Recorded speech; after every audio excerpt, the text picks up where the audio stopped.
오늘 하나님께서 우리에게 주신 말씀은 미가서 5장 2절부터 9절까지의 말씀입니다.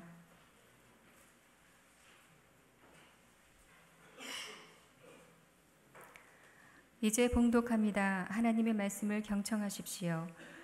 베들레헴 에브라다야, 너는 유다 족속 중에 작을지라도 이스라엘을 다스릴 자가 내게서 내게로 나올 것이라. 그의 근본은 상고에 영원에 있느니라. 그러므로 여인이 해산하기까지 그들을 붙여두시겠고 그 후에는 그의 형제 가운데에 남은 자가 이스라엘 자손에게로 돌아오리니 그가 여호와의 능력과 그의 하나님 여호와의 이름의 위엄을 의지하고 서서 목축하니 그들이 거주할 것이라. 이제 그가 창대하여 땅끝까지 미치리라. 이 사람은 평강이 될 것이라. 아수르 사람이 우리 땅에 들어와서 우리 궁들을 밟을 때에는 우리가 7 목자와 8 군왕을 일으켜 그를 치리니 그들이 칼로 아수르 땅을 황폐하게 하며 니므롯 땅 어귀를 황폐하게 하리라. 아수르 사람이 우리 땅에 들어와서 우리 지경을 밟을 때에는 그가 우리를 그에게서 건져내리라.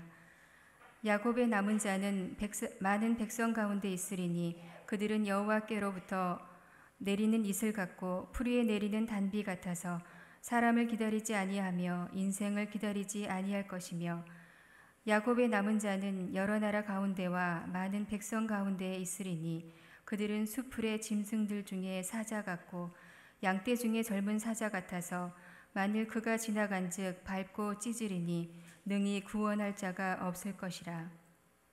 내 손이 내 대적들 위에 들려서 내 모든 원수를 진멸하기를 바라노라. 하나님께서 이 말씀을 통해 우리에게 은혜 주시기를 원합니다.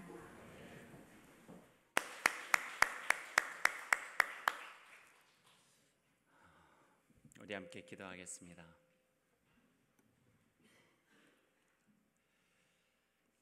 주님 감사합니다. 주님께서 우리의 발걸음과 마음을 주님의 전으로 인도해 주셨습니다. 주의 은혜를 베푸시고 하나님의 가득한 사랑으로 우리의 이 시간 마음이 새로워질 수 있도록 인도하여 주옵소서. 대림절 2번째 주일에 12월을 시작하는 첫 주일에 촛불을 밝히고 예배를 드립니다. 주님의 은총이 밝은 비처럼 우리의 마음을 위로해 주시고 주님의 은총이 밝은 비처럼 우리가 꿈꾸게 하시고 주님의 은총이 밝은 비처럼 희망을 위해 노래하게 하시고 땀 흘리며 진정한 가치 있는 것을 위해서 일할 수 있도록 주님 인도하여 주옵소서. 주님 우리에게 은혜를 베풀어 주옵소서. 예수님의 이름으로 기도드립니다. 아멘.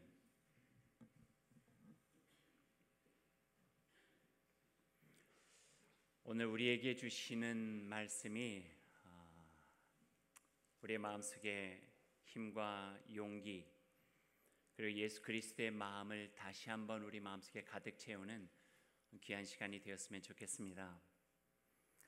암울하고 어두운 시대, 힘겨웠던 시대의 진리의 빛으로 희망을 전한 미가 예언자, 그 미가 예언자에 대한 이야기를 오늘 여러분과 함께 나누기를 원합니다. 2800년 전의 사람이죠. 그 사람에게도 의미가 있겠지만 어쩌면 그 미가 예언자를 오늘 우리가 함께 기억하면서 나누는 저희들에게도 큰 의미가 있을 것 같습니다. 왜냐하면 그 시대와 지금의 시대가 비교할 수 있을 정도로 여러 가지 비슷한 상황 속에서 함께 아파하고 함께 눈물을 흘리며 함께 힘을 내야 되는 그런 시대이기 때문에 그렇습니다. 소리가 별로 안 좋죠? 이어서 해도 되겠죠? 미가라고 하는 이름, 그 이름이 가지고 있는 뜻부터 시작하죠. 그 뜻은 여호와 하나님께서 최고 높으신 분이라고 하는 뜻이에요. 물론 부모가 지었어요. 그러니 자기의 원대로 이름을 지은 것은 아니지만 미가라고 하는 예언자가 갖고 있는 소중한 것은 부모가 주신 그 이름답게 살아가려 애썼다는 거예요. 어렵고 힘겨운 시대를 살아갔지만 신실한 믿음을 가지고 미가 예언자는 열심으로 살았어요. 그래서 잘 살기 힘든 그 시대에 잘 산 예언자 미가, 그분은 2800년 후에 살아가는 하나님의 백성들이 그분을 기억하면서 그분의 삶을 나눈다고 하는 것은 퍽이나 의미 있다 생각이 되어집니다. 선지자 미가가 살던 시대는요, 그리 만만한 시대는 아니었어요. 내우외환이라고 할까요? 나라의 안 받기 어려웠어요. 안에는 부정과 불의와 부패, 우상숭배, 신실하지 못한 그 믿음을 가지고 살아가는 잘못된 지도자들로 인하여서 어려움 속에 있었고요. 그리고 밖에는 아수르라고 하는 그 시대의 가장 강력한 제국이 호시탐탐 노리면서 공격해 오고 있던 시대였죠. 어쩔 수 없이 약한 나라였던 유다는 강대국 아수르에게 비굴하지만 굴종스럽지만 조공도 바치고, 그리고 그 모습을 가지고 어쩔 수 없이 수모를 당하면서 살아갈 수밖에 없었어요. 그러던 삶 끝에 히스기야라고 하는 왕이 새롭게 세워지게 돼요. 히스기야는요, 참 소중한 분이에요. 그의 마음속에 자긍심이 있었어요. 우리는 아무리 작지만 연약하지만 하나님의 나라와 하나님의 백성이라고 하는 거예요. 기죽지 않는 그런 신실한 믿음을 가지고 있었던 분이었어요. 그래서 연약한 나라를 상대할 수 없는 강력한 아수르라고 하는 제국이었지만 그들에 대해서 저항하기 시작해요. 조공할 수 없다는 거예요. 맞서서 우리가 연약하지만 하나님께서 우리와 함께 해주신다고 하는 그 마음을 가지고 한번 이겨내보자, 저항해보자, 반기를 들게 된 것이죠. 하지만 현실이 그렇나요? 아수르는 강대한 대국이었는데요. 예상했던 대로 아수르의 사내립은 군대를 이끌고 저항하고 있는 유다를 대군을 데리고 침공했죠. 순간에 46개의 성이 초토화되어 버리고 말아요. 그뿐만 아니에요. 예루살렘이라고 하는 가장 중요한 그들의 삶의 거점, 그 밑에 있는 최후의 보루였던 라기스라고 하는 도시까지도 그들의 손에 의해서 멸망당해 버리고 말았어요.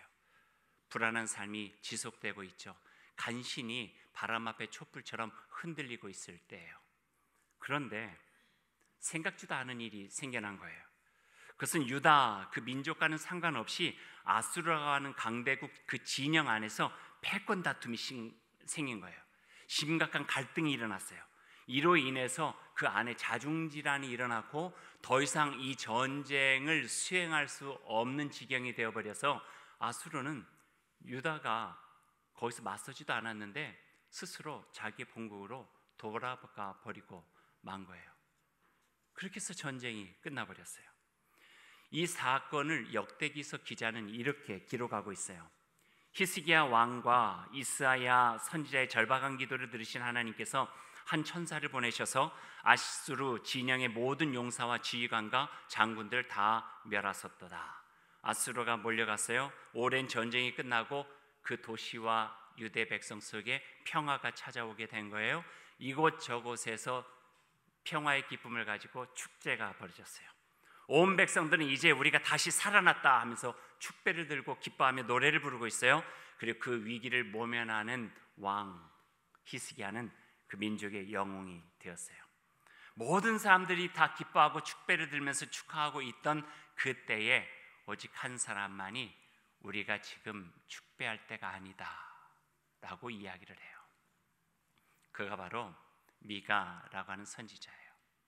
왜 화는 끝났을지 모르지만 내 운은 여전하다는 거예요. 평화의 시대가 있는 것 같지만 그 속에 우리가 잠재하고 있는 우리들의 불의, 우리의 잘못된 삶, 신실하지 못한 믿음을 가지고 욕심스럽게 살아왔던 이 모습이 어찌 보면 우리가 겪고 있는 이 고난의 중요한 원인이 되었다는 거예요.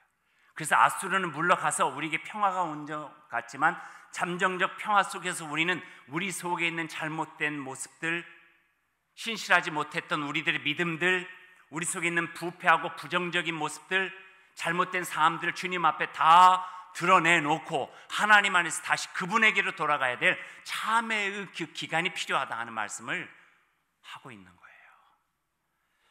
왜냐하면 미가는 이렇게 생각했어요. 지금의 우리 위기는 아수르의 침략으로 인해서 이루어진 게 아니라 온전히 하나님을 섬기지 않은 우리의 거짓되고 안일하고 변질된 삶이 바로 이 위기의 가장 초점이라고 하는 말씀을 하고 있는 거죠.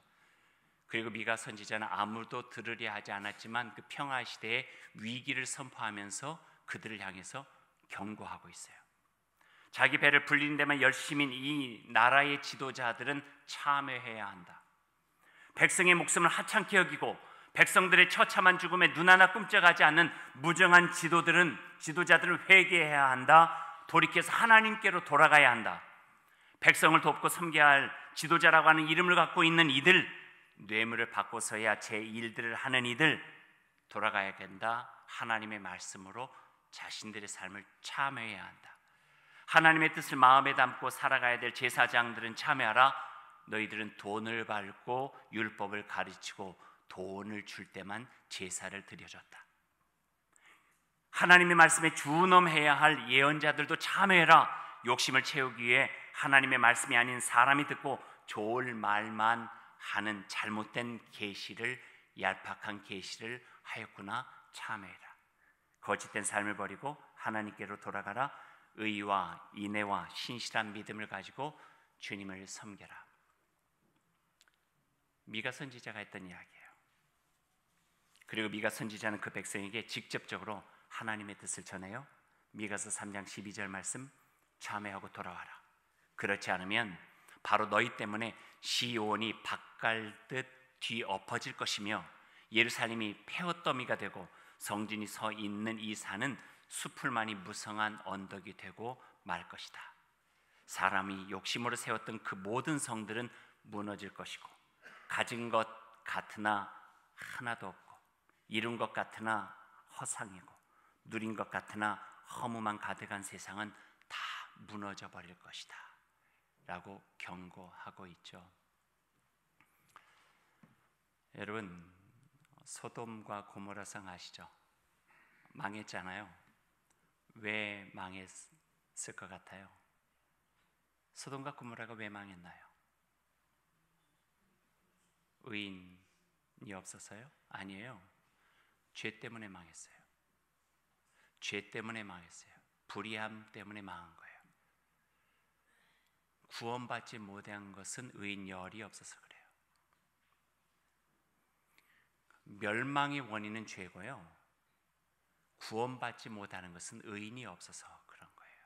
의인이 있었더라면 죄 가운데에서도 희망을 찾고 살 길을 바라보면서 다시 회복하고 참여하는 심령으로 주님께로 돌아갈 수 있는 구원의 길을 열어갈 수 있었던 것이죠.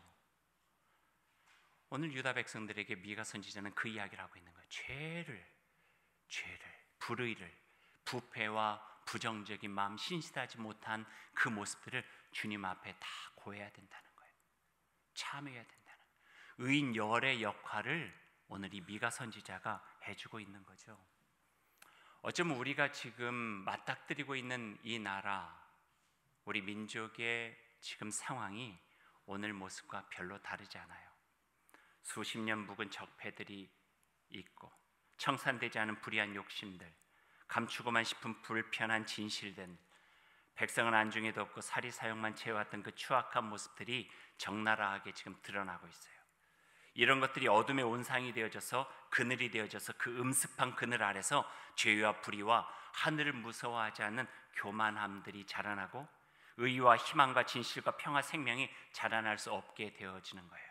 언뜻 보기에는 평화로운 것 같았지만 위기였던 것처럼, 언뜻 보기에는 성공인 것 같았지만, 언뜻 보기에는 명예를 얻은 것 같았지만, 언뜻 보기에는 권력을 차지한 것 같았지만, 그러나 그 숨겨진 속에 있었던 잘못된 거짓과 불의와 부패의 온상들 통하여서 그 민낯이 드러나게 됐을 때는 그 수치를 감출 수 없게 하셨다. 오늘 말씀이 우리에게 들려주시는 귀한 음성이에요. 미가 선지자의 말로 하나님의 뜻을 표현한다면 의와 사랑과 신실함으로 다시 돌아가야 된다 하셨고요. 호세아 선지자의 말로 오늘 하나님의 말씀을 전한다면 묵은 땅을 갈아엎고 정의를 심어서 인애를 거둬야 된다. 진정한 하나님의 의로움이 심어질 때만이 거기에서 사랑으로 가득한 열매가 맺어질 수 있다고 성경은, 또 호세아 예언자는, 미가 예언자는 우리에게 말씀해 주고 계시죠. 하나님의 음성을 듣습니다. 그 무너진 폐허의 자리에서, 불로 태워진 그 자리에서 하나님께서는 다시 희망의 씨앗을 심고 시작하게 되신다고요. 오늘 성경 말씀은요, 미가 선지를 통해서 선포하고 있는 새로운 시작에 대한 말씀이에요. 이 땅의 모든 불의와 부패가 다 적나라하게 드러나고 난 다음에 세상은 혼란스러운 것 같지만 바로 거기에서부터 새롭게 시작하시는 하나님이 놀라운 메시아적인 삶의 시작이 거기에 있다고 하는 말씀들을 우리에게 해주고 계시는 거예요. 성경 말씀 한번 보죠. 2절의 말씀을 같이 한번 읽으시면 좋을 것 같아요. 같이 읽어보십시다. 베들레헴 에브라다야, 너는 유다 족속 중에 작을지라도 이스라엘을 다스릴 자가 내게서 내게로 나올 것이라. 그의 근본은 상고의 영원에 있느니라. 베들레헴 에브라다야, 너는 유다 족속 중에 가장 작을지라도 이스라엘을 다스릴 자가 너에게서 나올 것이다. 오늘 이 말씀을 보면은 우리가 하나님께서 이루어 가시는 일의 어떤 특징들을 볼 수가 있어요. 첫 번째는요, 하나님이 하시는 일을 보면은 사람의 예상을 뛰어넘는 예기치 않은 모습으로 일을 해 나가세요. 성탄의 사건이 그렇지 않나요? 오늘 성경의 말씀이 그래요. 베들레헴 에브라다, 가장 작은 곳이지만 그 어떤 이들도 주목하지 않고 있는 작은 고을이지만 거기에서부터 하나님은 새로운 시작을 하신다는 거예요. 이것을 구약 성경학자들은 메시아닉 비전이라고 해요. 예수 그리스도 통해서 이 땅 베들레헴에서 태어나셔서 세상을 구원하셨던 것처럼 하나님께서 하시는 구원의 놀라우신 비전, 하나님께서 이루어 가실 미래의 희망들은 예기치 않은 곳에서부터 시작된다고요. 성탄의 사건만 그런가요? 십자가의 사건 어떻게 생각하세요? 십자가의 사건은 죽음의 그늘이죠. 저주의 형틀이잖아요. 하지만 거기서부터 죽음을 넘는 부활의 새 생명이 시작되고 거기에서부터 우리를 구원하시는 하나님 놀라운 사랑은 시작이 되어진 거예요. 예기치 않은 모습이에요. 그래서 하나님의 그 뜻과 하나님께서 하시는 그 예기치 않은 일들을 믿는 우리들의 마음은 우리들이 가지고 있는 고정관념을 내려놔야 돼요. 우리들의 생각, 우리들이 살아왔던 어떤 것, 우리들의 지식, 이런 것으로 어떤 이루어진다는 것이 아니라 이 세상 곳곳에서 우리가 소홀히 여길 수 있는 그곳에서도 하나님은 눈길 주시고 거기서부터 새로운 시작을 출발할 수 있는 예기치 않은 하나님의 놀라우신 역사들이 이루어진다고 하는 그 마음을 가질 때만이 하나님께서 하시는 일들을 우리들이 발견해 나갈 수 있고 그 역사에 함께 참여할 수가 있게 되어진다고 하는 말씀이죠. 보세요. 베들레헴, 예루살렘처럼 큰 성읍 아니에요. 농촌이에요. 도시 아니죠. 변방이에요. 중심지 아니죠. 그런 곳에서 메시아가 오신다고 하는 생각은 그 누구도 못했어요. 동방박사조차도 왕이 거하고 있는 궁전으로 가서 메시아를 찾게 된 거예요. 하지만 하나님은 예기치 않은 곳에서 그 누구도 눈길 주지 않는 그곳에서 하나님의 놀라우신 비전, 메시아닉 비전을 시작하시는 거예요. 또 한 가지, 베들레헴이라고 말하지 않고 오늘 보니까요, 베들레헴 에브라다야라고 부르고 있어요. 에브라다. 에브라다가 익숙하지는 않지만 참 중요한 의미가 있는 단어예요. 에브라다는 에브랏의 땅, 에브랏에 사는 사람들이라고 하는 의미를 가지고 있어요. 그 에브랏이 어떤 곳인가? 에브랏은요, 이스라엘 백성, 특별히 유대 사람들에게는요, 슬픔의 땅이에요. 주목받지 못하고 있는 베들레헴과 비슷한 작은 고을이기는 하지만 왜 슬픔의 땅인가? 20여 년 동안 밖에 나가서 있다가 처음으로 고향을 가족 식수를 데리고 돌아오는 야곱을 여러분 기억하실 거예요. 야곱이 여러 아내가 있었지만 그 중에서도 가장 사랑했던 아내 라헬이 고향으로 돌아오는 길에 병 때문에 죽은 곳이 바로 에브랏이에요. 그래서 에브랏은 슬픔이에요. 사랑하는 이를 잃었던 곳이 에브랏이에요. 그래서 베들레헴 에브라다야라고 할 때는 작고 슬픈 땅아라고 하는 거예요. 그 슬픈 땅에서부터, 작은 땅에서부터, 보잘것없는 그곳에서부터 하나님께서 이 땅을 구원하실 메시아닉 비전은 시작되었다라고 하는 거예요. 이 설교 준비를 하다가 어제 저녁에 제 마음에 말할 수 없는 어떤 전율이 들었어요. 어제 저녁에 TV를 보고 있는데 광화문에 100만이 넘는 촛불들이 청와대를 향하더라고요. 근데 그 청와대로 향하는 100만 이상의 촛불의 가장 앞에 노란 볼을 둘러쓰고 죽은 이들의 얼굴이 그대로 있는 세월호 부모들이 그 앞에서 탄식을 하고 울부짖는 거예요. 그동안에 그렇게 대통령에게 자신들의 아픔과 슬픔을 이야기하려고 했는데 허락지지 않고 막혀버린 그 땅에 그 앞에 가서 말할 수 있는 기회를 주었는데도 불구하고 말이 아닌 눈물이 터져버린 거예요. 사랑하는 이들을 잃었잖아요. 자녀들. 우리도 그것만 생각하면 그냥 가슴이 먹먹하잖아요. 2년이 지났는데도 우리 교회 광주 다일교회 밑에 세월호를 잊지 않겠습니다라고 한 것은 조금이라도 그 슬픔에 함께 해야 되는 주님께서 주신 마음을 표현하고 싶은 거잖아요. 저는 갑자기 제 마음속에 저기가 에브라시다라는 생각이 들었어요. 그게 바로 슬픔의 현장이었어요. 라헬을 잃어버리고 돌아오는 고향 땅이 하나도 기쁘지 않았던 그 야곱의 마음, 절실했던 그 마음, 사랑하는 이를 잃어버렸지만 그럼에도 불구하고 다시 일어나서 자기의 고향에 가서 새로운 땅을 시작해야만 됐던 하나님의 사람의 그 마음이 바로 그들을 통해서 느껴지게 된 거예요. 그리고 오늘 성경 말씀을 보게 돼요. 베들레헴 에브라다야, 작고 작다 느껴지느냐? 슬픔만이 있다고 느껴지느냐? 아니다. 내가 바로 그곳에서부터 새로운 희망의 땅을 시작하고 메시아니 비전을 가지고 구원을 다시 그곳에서부터 이끌어낼 것이다라고 하는 하나님의 말씀이 그들에게 희망으로 들려주고 있는 거예요. 이거예요. 세월호는 슬픔의 자리가 아닌 것 같아요. 절망을 절망으로 끝내지 않고, 슬픔을 슬픔으로 끝내지 않고, 잃은 것을 끝내지 않고, 다시는 이런 슬픔과 아픔과 탄식의 자리가 없어야 되겠다라고 기도했던 그들의 마음이 어쩌면 메시아닉 비전을 이어가는 새로운 꿈의 자리가 되었다고 하는 것이죠.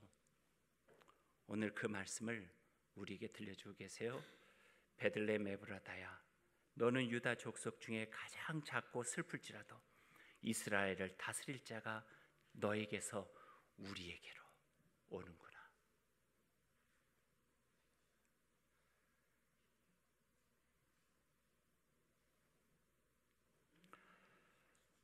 사랑하는 여러분, 예수님께서 오신 대림절에 작은 촛불을 우리가 붙이지만 그것은 또 다른 희망을 만들어갈 수 있는 하나님의 아름다운 손길입니다.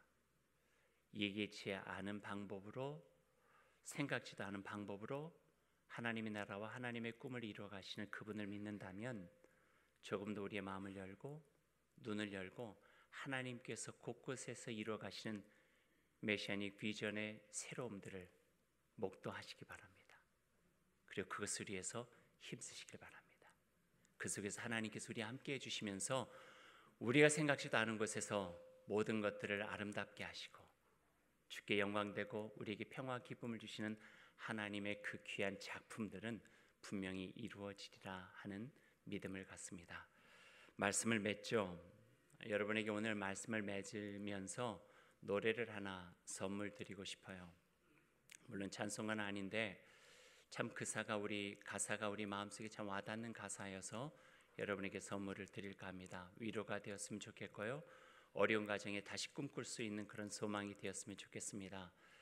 제목은 상록수라고도 불려지고요, 또 저들의 푸르른 솔잎을 보라라고도 불려져요.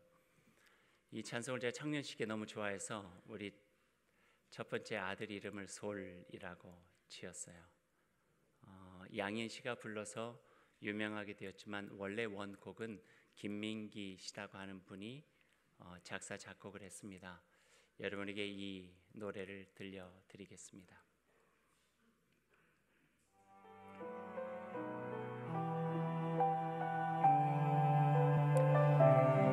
아시는 분은 조그만하게 따라 부르셔도 괜찮습니다. 같이 하셔도 괜찮고요. 저들의 푸르른 솔잎을 보라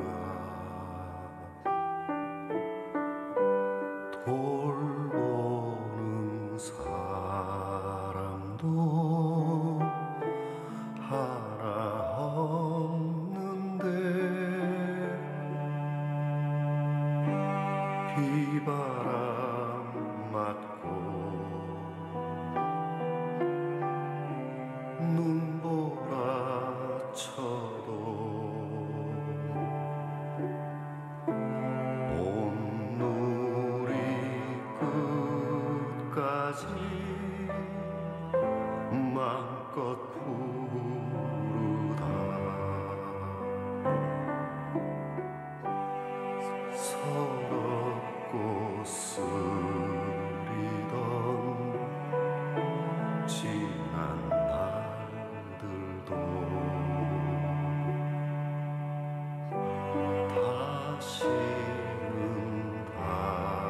다시는 오지 말라고 땀 흘리리라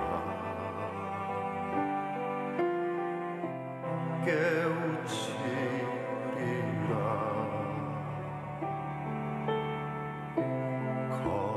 거칠은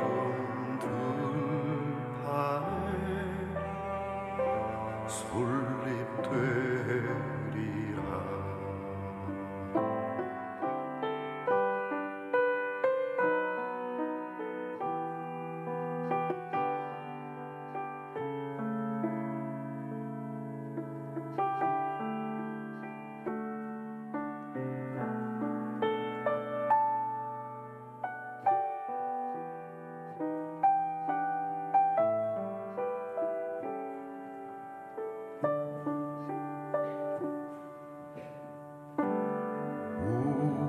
우리들 가진 것 비록 적어도 손에 손 맞잡고 눈물 흘리니 우리 나갈 길 멀고 험해도 깨치고 나가 끝내 이기리라 우리 가진 것 비록 적어도 손에 손 맞잡고 눈물 흘리니 우리 나갈 길 멀고 험해도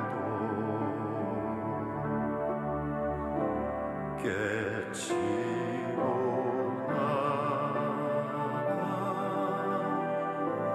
끝내 이기리라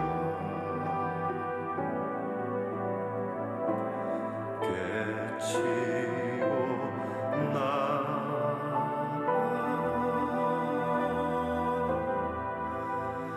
끝내